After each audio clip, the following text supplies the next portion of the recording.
Hello students, मैंने जो कल टॉपिक पढ़ाया था उसको आज फिर से एक बार समझाती हूँ। ठीक है, यानी कि ह्यूमन डाइजेशन। सबसे पहले भोजन हमारे बक्कल कैविटी में जाता है, यानी कि माउथ कैविटी में जाता है।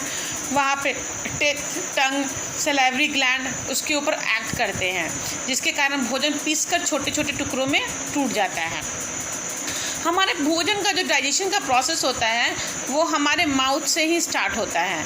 ह्यूमन सलाइवा जो होती है उसमें सलाइवरी अमाइलेज प्रेजेंट होता है, जो कि डाइजेशन का प्रोसेस करता है, यानी स्टार्च को ब्रेक डाउन करता है हमारे मुंह में ही। थोड़े ही समय के लिए हमारे मुंह में भोजन होता है, लेकिन भोजन का ब्रेक डाउन जो होता है हमारे मुंह से स्टार्ट होता है।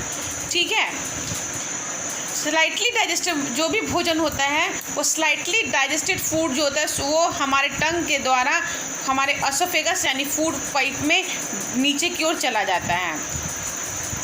हमारे फूड पाइप का जो वॉल होता है उसमें वहाँ पे उस वॉल में एक कॉन्ट्रैक्शन एंड एक्सपेंशन का प्रोसेस होता है, जिसको कहते हैं पेरिस्टाल्टिक मूवमेंट, जिसके द्वारा भोजन जो होता है थोड़ा थोड़ा कर हमारे स्टमक में पुश आउट होता है। जब भोजन स्टमक में पहुंच जाता है तो स्टमक क्या है? स्टमक एक जे शेप्ड स्ट्रक्चर है जो हमारे एब्डोमेन के लेफ्ट साइड में प्रेजेंट है। यहाँ पर भोजन 3 से 4 घंटे के लिए रहता है और भोजन का ब्रेक डाउन होता है छोटे छोटे पीसेज में, यानी कि सेमी सॉलिड पेस्ट में बन जाता है। सेमी सॉलिड क्या है? यानी छोटा छोटा पीसेज जिसमें पानी की मात्रा ज़्यादा होगी वो सेमी सॉलिड हो गया। The stomach wall contain 3 tubular glands in its wall. हमारा जो स्टमक का वॉल है 3 तरह के ग्लैंड्स प्रेजेंट होते हैं। The gland present in the wall of stomach जो होते हैं वो सिक्रीट करते हैं गैस्ट्रिक जूसेस। जो ग्लैंड्स प्रेजेंट है वो स्टमक के वॉल में वो क्या करते हैं? गैस्ट्रिक जूसेस रिलीज करते हैं। गैस्ट्रिक जूसेस में 3 सब्सटेंस प्रेजेंट होते हैं। पहला है हाइड्रोक्लोरिक एसिड, दूसरा है एंजाइम पेप्सिन और तीसरा है mucus. Due to the presence of hydrochloric acid the gastric juice is acidic in nature. Gastric juice जो होता है वो एसिडिक इन नेचर हो जाता है, जिसके कारण भोजन भी एसिडिक हो जाता है। एसिडिक होने का कारण क्या है? The enzyme pepsin begins the digestion of protein present in the food to form smaller molecules. यानी कि एंजाइम पेप्सिन तभी वर्क करेगी एंजाइम पेप्सिन का काम क्या है? प्रोटीन को ब्रेक डाउन करना। तो भोजन में प्रेजेंट प्रोटीन को तभी ब्रेक डाउन कर सकेगा जब भोजन का माध्यम एसिडिक हो। ठीक है, इसलिए वो एसिडिक हो जाता है। The protein digesting enzyme pepsin is active only in the presence of an acid के प्रेजेंस में होता है। The function of hydrochloric acid in the stomach is to make the medium gastric juices acidic so that the enzyme pepsin can digest the protein properly. Okay, साथ में hydrochloric acid का एक और function है that it kills any bacteria which may enter the stomach with food. वो किसी भी bacteria जो भी बैक्टीरिया भोजन के साथ हमारे शरीर में स्टमक में प्रवेश करता है उसको वो मार देता है। म्यूकस जो होता है वो हेल्प करता है to protect the stomach wall from its own secretion of hydrochloric acid. अगर वो म्यूकस रिलीज नहीं होगा तब क्या होगा? Hydrochloric acid will cause the erosion of inner lining of stomach के इनर लाइनिंग को इरोडेड कर देगा। ठीक है, the partially digested food then goes from stomach to the small intestine. तब उसमें का भोजन जो होता है अब स्टमक से कहाँ पहुँच जाएगा? स्मॉल इंटेस्टाइन में, बाय द स्फिंक्टर्स मसल्स के द्वारा। आपको एक पढ़ाया है स्फिंक्टर्स मसल्स क्या होते हैं। स्फिंक्टर मसल्स के द्वारा धीरे धीरे स्लोली वो स्मॉल इंटेस्टाइन में इन करता है। स्मॉल इंटेस्टाइन जो होता है वो largest part of the alimentary canal है।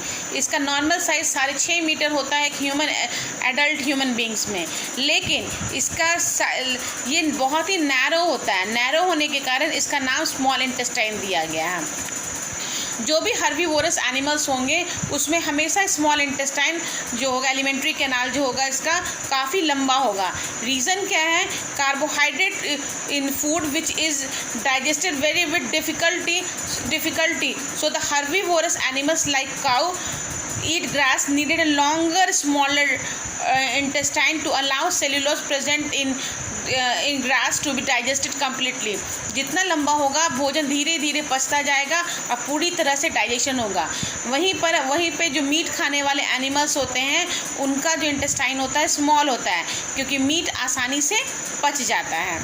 स्मॉल इंटेस्टाइन जो होते हैं वो दो तरह के ग्लैंड्स को रिसीव करते हैं। जब भोजन स्मॉल इंटेस्टाइन में पहुंचा तो स्मॉल इंटेस्टाइन क्या करते हैं, वो उसमें दो तरह के ग्लैंड्स प्रेजेंट होते हैं, एक लीवर, एक पैनक्रियाज।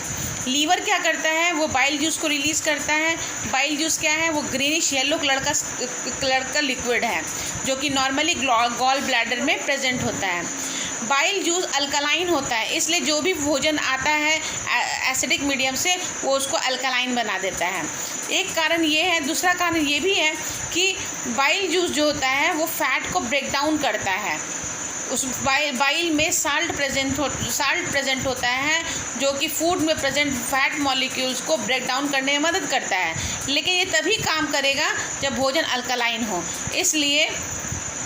इसलिए बाइल जूस का दो फंक्शन है। एक तो ये है कि makes the acidic food coming from the stomach alkaline so that pancreatic enzyme act on it for the digestion. ठीक है, डाइजेशन के लिए पैनक्रियाटिक जूस में कुछ एंजाइम्स प्रेजेंट होते हैं जो कि भोजन में प्रेजेंट प्रोटीन, फैट, कार्बोहाइड्रेट को ब्रेक डाउन करते हैं। तो ये तभी वर्क करेंगे जब भोजन जो है हमारा वो अल्कलाइन हो जाए। तो एक काम ये है भोजन को अल्कलाइन करना बाइल जूस का, और दूसरा काम क्या है, उसमें प्रेजेंट जो साल्ट होते हैं वो फैट मॉलिक्यूल्स को छोटे छोटे ग्लोब्यूल्स में तोड़ देते हैं, जिसके कारण ये आसानी से पच जाता है। पैनक्रियाज जो होता है उसमें कुछ एंजाइम पाए जाते हैं, जैसे अमाइलेज, ट्रिप्सिन, लाइपेज। अमाइलेज क्या करता है, वो स्टार्च यानी कार्बोहाइड्रेट को तोड़ करके ग्लूकोज में कन्वर्ट करता है। ट्रिप्सिन क्या करता है, वो प्रोटीन को तोड़कर एमिनो एसिड में कन्वर्ट करता है। और लाइपेज क्या करता है, फैट को तोड़कर फैटी एसिड और ग्लिसरॉल में कन्वर्ट करता है।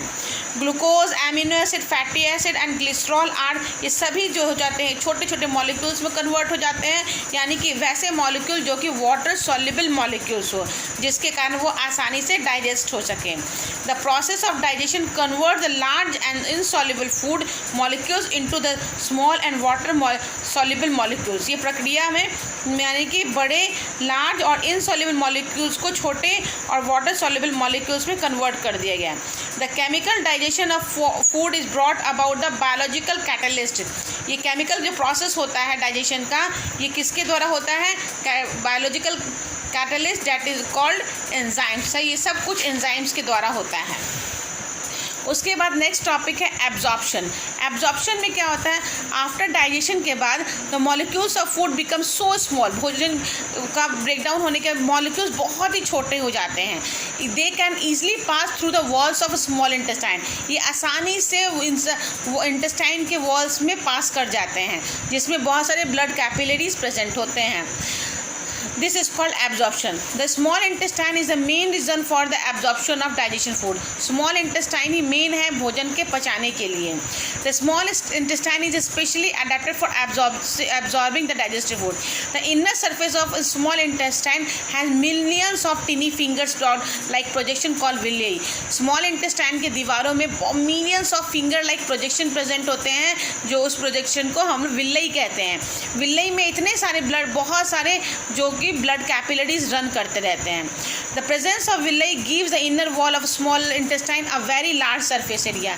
ये जो विल्ली के प्रेजेंस होने से स्मॉल इंटेस्टाइन का वॉल जो होता है बहुत बड़ा सरफेस एरिया को कवर करता है। This large surface area small intestine helps in rapid absorption of digested food. तो ये बड़ा जो सरफेस एरिया है भोजन को रैपिड एब्जॉर्प्शन यानी बहुत फटाफट जल्दी में एब्जॉर्ब करने के लिए मदद करता है। The digested food which is absorbed through the walls of small intestine goes into our blood. वो हमारे ब्लड में चला जाता है। उसके बाद है assimilation.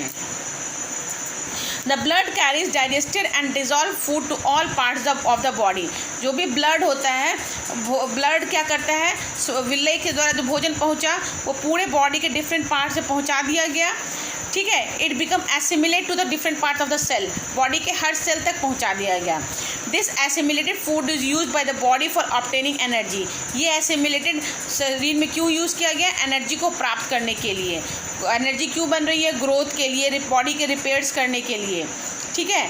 The digested food which is not use by, और जो भोजन हमारे शरीर में नहीं पचता है, not use by our body, the digested food which is not use by our body immediately stored in the liver in the form of carbohydrate called glycogen. और जो पचा हुआ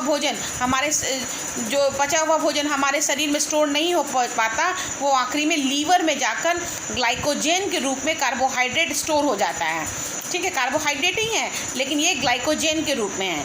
this glycogen can be use as a source of energy by the body when they required. जब उसको requirement होगा हमारे शरीर को, तो हमारा शरीर क्या करता है? उसको वहाँ से लीवर से ले लेता है। उसका लास्ट टॉपिक है egestion. A part of the food which is not be digested by our body than this undigested food can not be absorb. जो भोजन हमारे शरीर में नहीं पचा, वो स्मॉल इंटेस्टाइन में नहीं पचता है, वो क्या अनपचा खाना हमारे स्मॉल इंटेस्टाइन से लार्ज इंटेस्टाइन में चला जाता है, ठीक है। ये बहुत ही वाइड होने के कारण इसको लार्ज इंटेस्टाइन कहा जाता है। The wall of large intestine absorb most water. तो इसका वॉल जो होता है, इसमें भी विलई प्रेजेंट होता है, लार्ज इंटेस्टाइन में भी।